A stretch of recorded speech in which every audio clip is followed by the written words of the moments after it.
Welcome to Red Light, Green Light, the podcast where you'll hear from industry leaders in science, technology, and innovation about the power of strategic storytelling. With decades of experience, our guests will share their own insights and real-world stories to help you avoid red light barriers and ignite green light solutions, from the Zoom room to the boardroom. In each episode, we'll corkscrew downward into the guests' personal experiences of challenge and success, highlighting strategies that turn complex ideas into clear, compelling storylines for stakeholders. Here is where expert minds share stories that shape the future. What's more, you'll walk away with tips to try immediately to drive the vision of innovation with your team.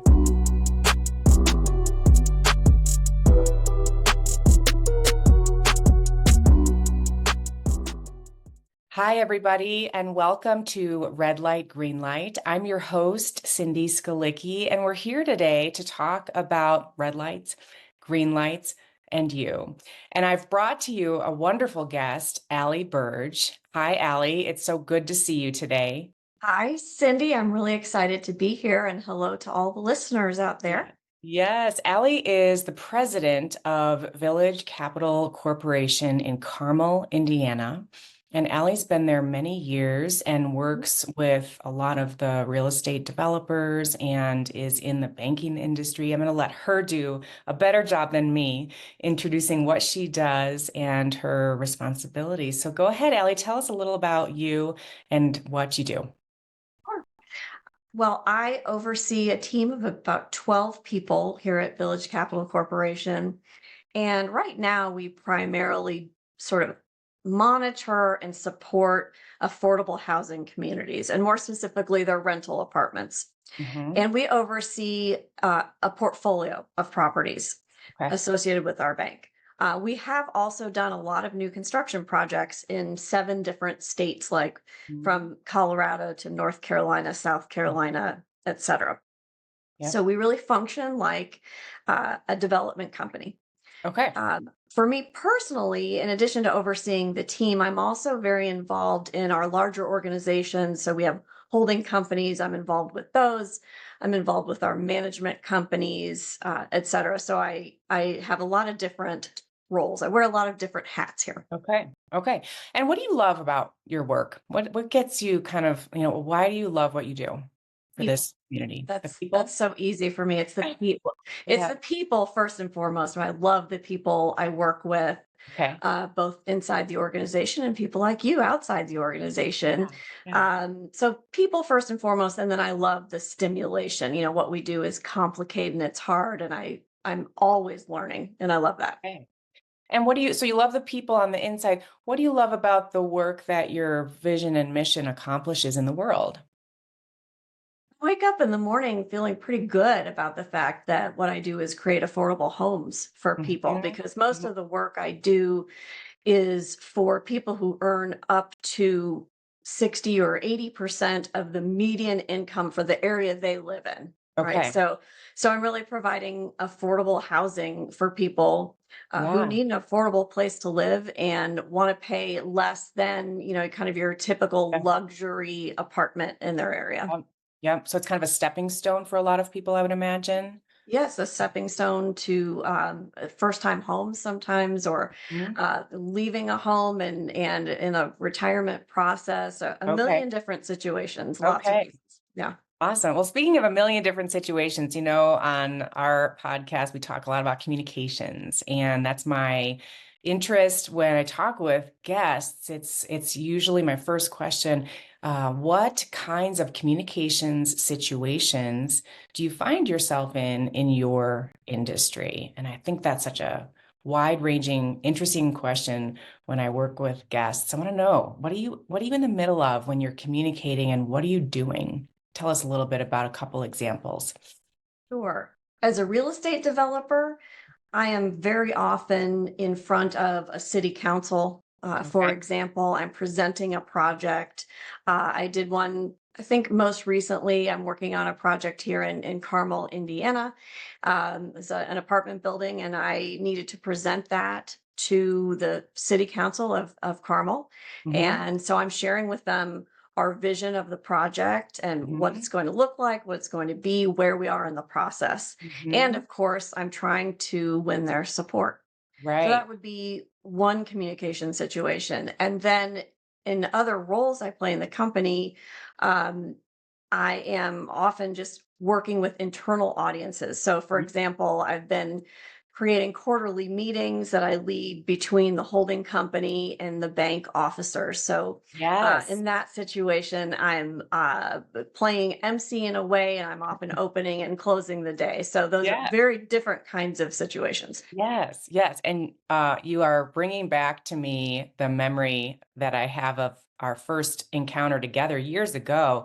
Allie, you are one of the only people I've assisted and supported who's had what I would consider to be a fairly hostile communications situation, Yes, it and was. that really gave me a run for my money. You know, most of the time when I'm working with clients, it's about persuading the stakeholders in the audience to Yeah, buy in, right? yeah, And the idea that we put on the table, it's like the audience knows what's coming. They are right. generally on board, or if they're not, it's more because of a logical reason that they don't want to do it. It's financial, it's cost or whatnot.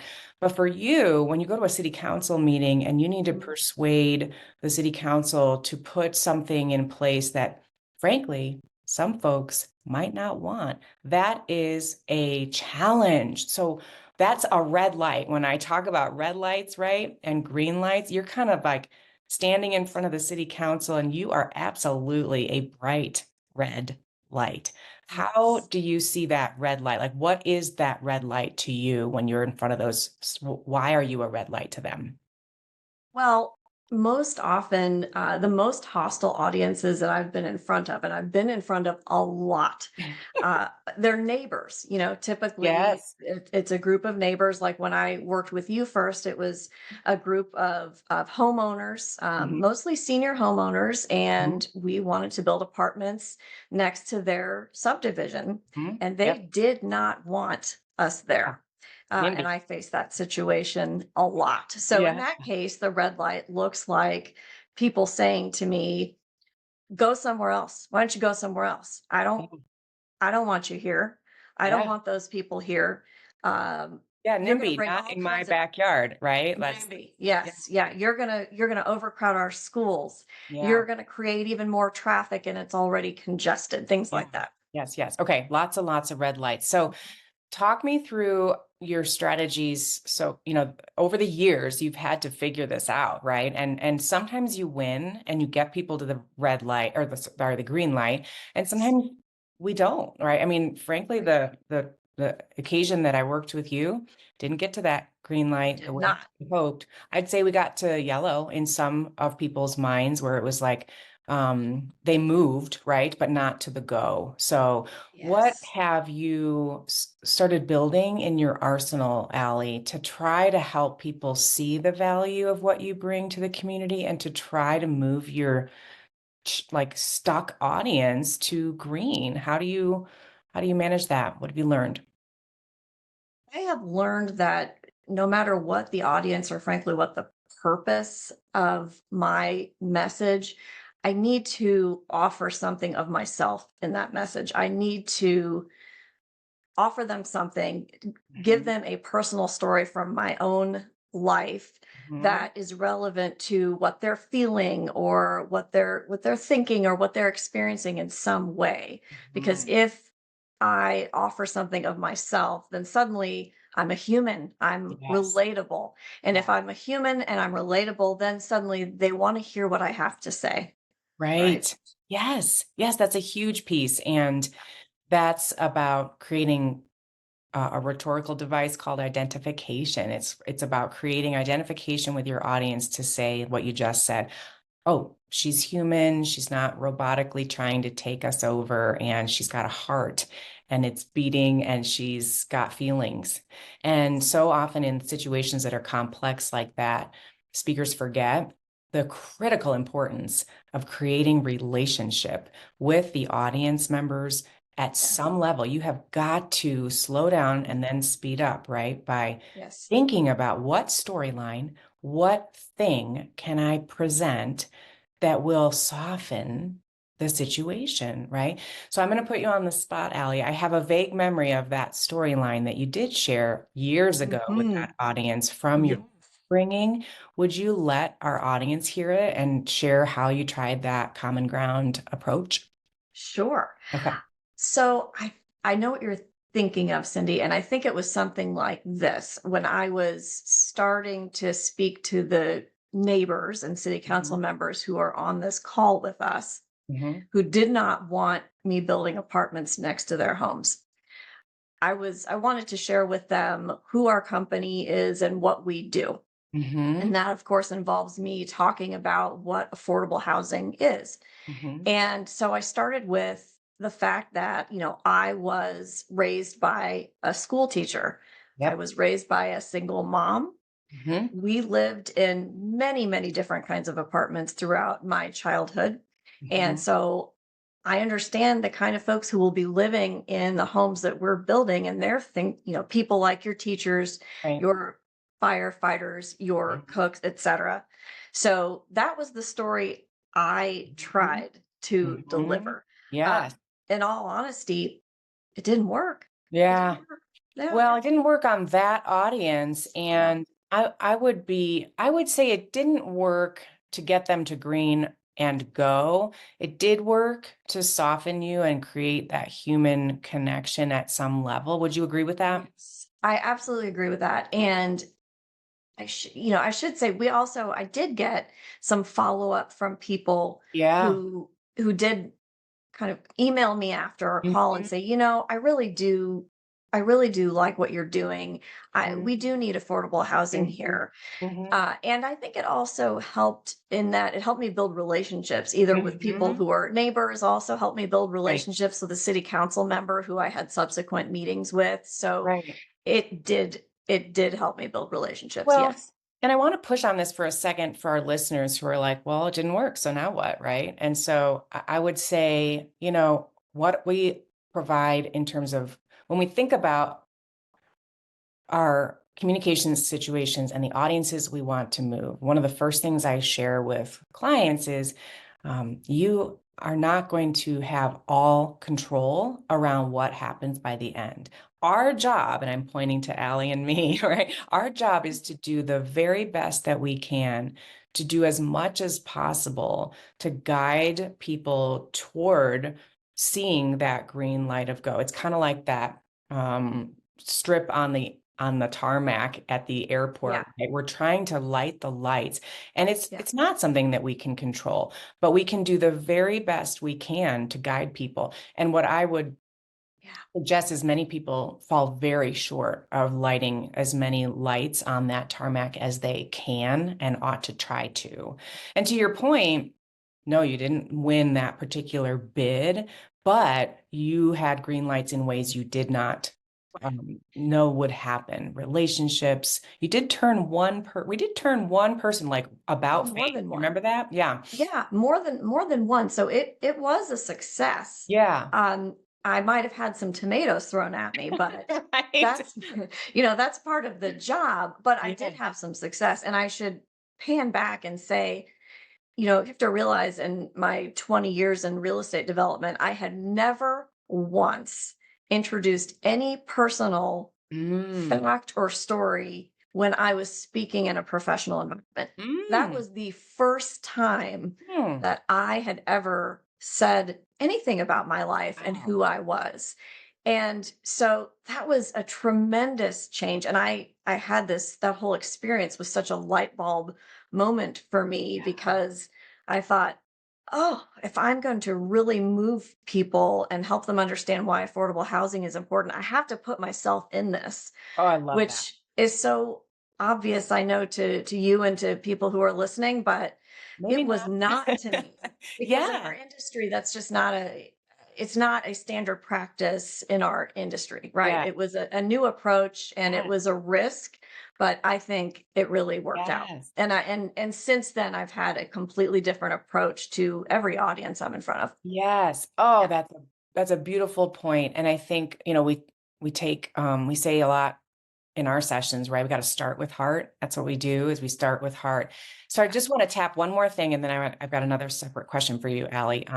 The one thing I want to ask about is when you were delivering that personal story for the first time, what was happening inside of you? What was the feeling? Was it like nervousness about the response? Was it excitement? Was it Yeah. trepidation? What was happening as you thought about sharing of yourself and doing that vulnerable move? Yeah. Of course, I was nervous because it was an experiment, right? I did not Sure. know how it would land. Mm-hmm. But honestly, I was more excited walking into that presentation than I had ever been in the past Mm-hmm. because I was invested in it. Yeah. And I realized it's more interesting, to Yeah. your audience, right? I Yeah. mean, I would rather, I don't want to, hear some boring real estate developer throw facts at me about, schools and traffic and, Right. affordability and all that. I'd rather hear about them as a person and then I'll listen to all those things. So Yeah. I was nervous, but I was more excited Yes. than Yes. nervous. And I think what you're bringing to light as well is that when people left the council meeting, the city council meeting, and they went home, if they were to talk to their spouse or children who asked, "How was the meeting?" Guess what? Because story is 22 times more powerful than a fact, Yes. odds Yes. are they would say something like, "Yeah, this woman who spoke, we didn't like agree to pass what she, but did you know that her life when she started was actually in a similar situation of affordable housing?" Like that's pretty interesting that she's taken Yeah. the path. Like, so the story lives on Mhm. in Yeah. the way that you want to, because that's actually where you Yes. really did lay some seeds, Ali, I would Mhm. suggest, to Yes. changing people's minds. Yes. The type of Absolutely. mind changing, right, that you are trying to do is about a visceral thing, affordable housing, right? So you don't maybe Yes. know who you might have greenlit in that Mhm. moment by sharing that Yeah. personal story. And that's the beauty of story and Yes. storytelling. Yes. I Yeah, agree. love it. I love Agree. it. Ali, who else has heard some of your personal stories since then? Like, can you share an example from something recent of a storyline that really did work? Where have you gotten people to the green light? Yes. Well, I just had one middle of December. Okay. I was wrapping up the day at a meeting that I had mentioned previously with a bunch of officers across our organization who were coming together, and frankly in a challenging period and when working through things and working really hard. And I was wrapping up a very long day of Mhm. content heavy, but not super exciting or frankly fun meetings. Yeah, a little dry, right? Yeah, a little dry. Um, and when I wrapped up the day, I built a personal story into it, Okay. and it was so much fun.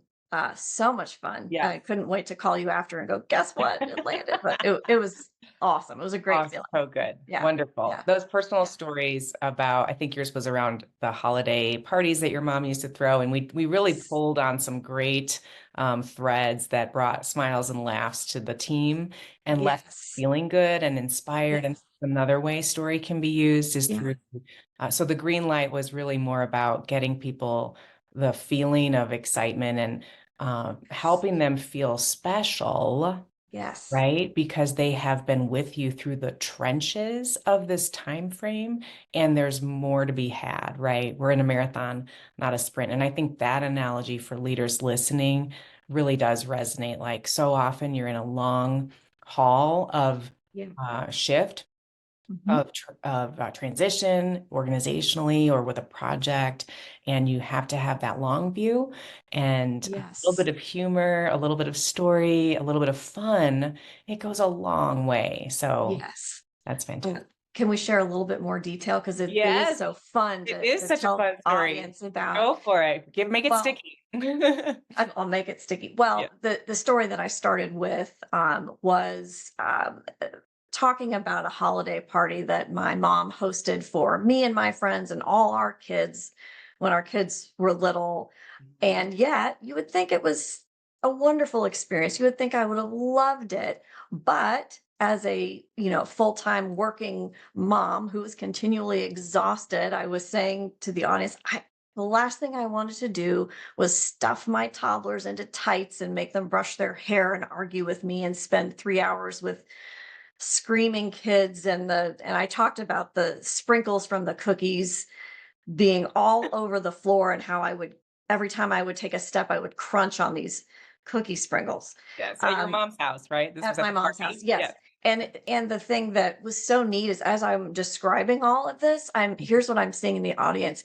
Yes, I'm getting nods and smiles, and I actually heard one woman go, "Yeah, I know, me too." Yeah. And a guy was, "Oh, I remember that," Mhm. So that's Mhm. really fun when you're telling Mhm. a story and you can literally see their Yes. eyes light up, or you can Yes. see smiles. And then Cindy's genius. This was such a great idea. She said to me, she goes, "Oh, I have this great idea, listeners. You are going to love this." So she said, "I think you should go get cookie sprinkles. And when you go to the meeting that was following, I'm sorry, when you go to dinner right after Yeah. the meeting, I want you to put a little thing of sprinkles on every plate." So I did. On every person's plate, I put this little thing of, red or green Little jar. sprinkles, Yes. little Yes. jar. And I had tied a little ribbon that said "Merry Christmas" or "Happy Holidays" from Ali. Yep. And so when people walked into the dinner and they saw that, and I thought, I hope they get it. Otherwise, they're going to think, oh, they got it instantly. They're like, "Oh, Yes. sprinkles. Yes.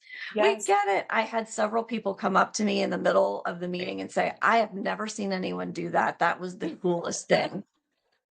Oh, It well, what was made it so much fun is how much you hated the sprinkles back in the day, and how you gave them something that you hated but now love and have a lovely memory of. So, I mean, that's just so much fun, and story it can was. be tactile like that, like touching, like you created something tangible out of the Yeah. storyline in that instance, which is Yes. not always what we can do, but oh, it was Yes. such, and listeners, like part of what Ali has been working on over the years is leveling up her executive presence. Like that's Mm. one of the aims of leaders as you go higher and higher in your organizations and you get more and more um, decision-making authority and bigger teams. You want to level up how others see you and view you, and the personal touch that you've been adding, Ali, throughout the times Yeah. you've had the chance to tell stories is doing such a wonderful thing for your relationships internally. And it's all authentic. It's 100% Yes. pure Ali Birge. And that's what people can tell, because you can smell inauthenticity a Oh, mile yeah. away. Oh, yeah. Yes. Right. Right. Oh, And I that's love the it. beauty of giving of yourself, right? When you give a Yes. message, Yeah. because of course it's authentic. It's from your Yes. life, Right. Exactly. And And you're humbling yourself to tell stories about a time in your life that you did not love, right? And it was right. not just about how great you are, right? Which you are great. Right. Yeah. Yes. Okay. Two Yes. questions to close up, Ali. Thank you. This has Okay. been such a fun conversation. The first question is about a person who's really propelled you to greatness and Yeah. has been someone you admire. And the second is about a book you are reading or a podcast you love that you'd like to share with the audience. So let's start with the person who's really been impactful to you in your life, and it can be from any part of your life at all. Who's that? Oh, I've been lucky, and I had so many wonderful people to teach me over the years. But the one who stands out is a gentleman named Dan Vito. Dan, if you're out there and you hear this, I cannot thank you enough. He was the second boss I had at my second job. I was at a financial services job, and Dan built a team of about 10 people from scratch. And I was lucky enough to be on that team. Okay. And I carry lessons that I learned from him today. I use them literally every day. Oh, He fantastic. taught me, I would say one of the most important thing is he taught me, when you have a team, the most important thing you do is you invest in each individual. You invest in every person. You teach them. You build a relationship with them.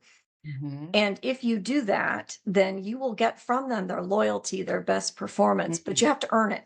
And Yeah.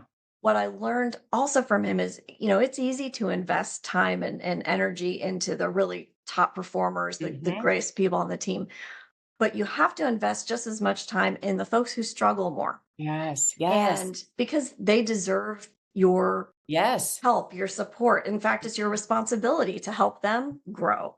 Love it. So I really Oh, learned that from him. I have Yeah. a question. So for Yeah. our listeners out there, there's probably someone who's going, oh gosh, I need to do this more. I need to invest more in my team. That's a great idea. How do I do it? Like can you give us a few things that you've done that you have found help? Like how do you invest? What could someone do today if they go to work on and they're in their office space? What can they Mhm. do to demonstrate that type? Just one step, little step. I'm going to use one of your great ideas, Cindy, this walk the circle. Oh, Walk the yes. circle. Oh, tell people And what that and means. what that means is you get up out of your chair, wherever it is, and you literally walk and you visit every single person on your team. You stop, you chat, say, hey, what are you working on? How was your holiday? Anything. Yeah, But the goal being you want to connect, just right. connect.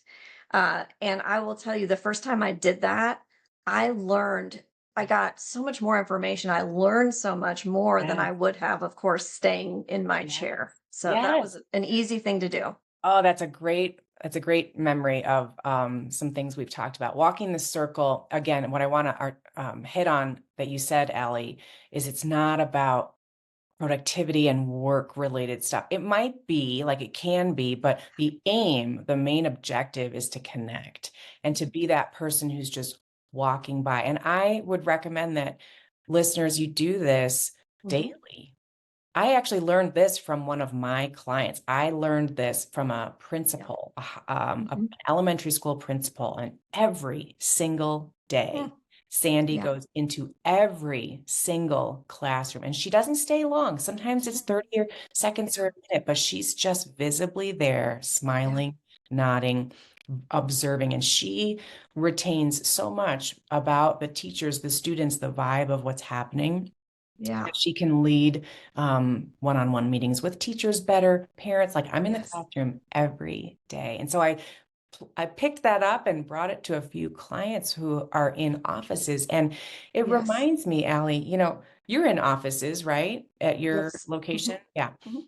It reminds me of when I was young, my early career job at BBDO Chicago, when people would walk past my office or I would walk past theirs, there's those moments that are outside of our typical Zoom call moments now, and they were tremendously valuable, right? Learning how leaders lead, listening to how they talk, looking Yes. at how they sit in a meeting with a client and without a client, right? Right. So walking that circle, it's probably almost more for you in the end than maybe even for your people. But anyway, it goes both ways is the Yeah. point. Yeah. In fact, just yesterday, I had lunch with my boss and a colleague, Yeah, and we went to Barbecue City and just sat around and we yeah. were chatting. And I'm learning a lot from this new boss that I have. Oh, yes. He's a great leader, and I picked up, just a tip on doing annual reviews. He Hmm. gave me just a great. Yeah. He said, give people what they need, not what they Mm. want. And I thought, Ooh, oh, that's a great tidbit, isn't it? yeah. That is a Give great people give what they people what need. they need, Yeah. not what they want. Yeah. It's like And I parenting. never, it's great. Right.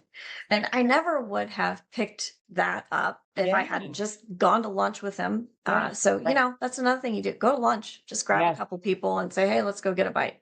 You're like skilled at going to lunch with people, Allie. You can break them open like nobody's business. I I just like think to it's one of eat. your That's it.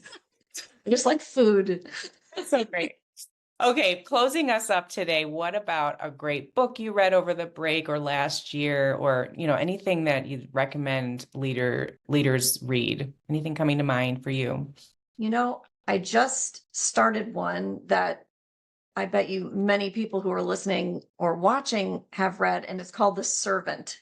Ooh, And I need to just Google The Servant. okay. It's I've not been on heard the of bestseller list. I believe the last name is Hunter. I think it's it. Okay. Hunter, but go Okay. look for The Servant. And Okay.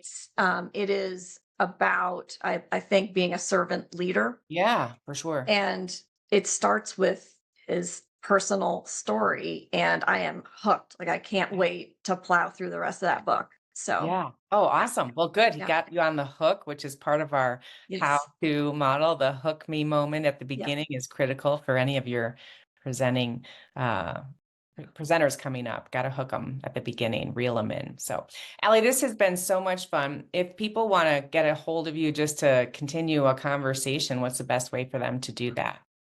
Oh, email me. You can email me at abirge@pedcore.net. It's Okay. ABIRGE at pedcore, PEDCOR.net. And thank you, Cindy. This has been so Yes. much fun for me. Oh, I've really as enjoyed it. always. Yes, what a great conversation. I hope our Yes. listeners took some amazing tidbits. You dropped several golden nuggets here today on how to be a great leader in the midst of change and dry content, which is Right. occasionally the case in the banking and real estate industry. But it's Yes. been a Yes. pleasure to unpack these moments of red lights and green lights with you, Ali. Thank you. And listeners, we'll be back with you again soon with another episode from another awesome leader. And until then, make it a great day. Bye-bye.